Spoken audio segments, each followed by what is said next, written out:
حضرت عمر بن میمون رحمت اللہ علیہ بیان کرتے ہیں کہ میں ہر جمعرات کو بلا ناغہ دن ڈھلے حضرت عبداللہ بن مسعود رضی اللہ تعالیٰ عنہ کی خدمت میں حاضر ہوتا تھا۔ میں نے انہیں کبھی یہ کہتے نہیں سنا کہ رسول اللہ صلی اللہ علیہ وسلم نے یوں فرمایا ہے۔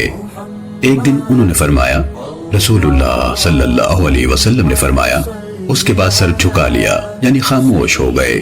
میں نے آپ کی طرف نظر اٹھائی تو دیکھا کہ وہ قمیص کے بٹن کھولے کھڑے ہیں، آنکھیں بھر آئی ہیں اور رگیں پھول گئی ہیں، یعنی حدیث بیان کرنے کی ہمت نہیں ہو رہی۔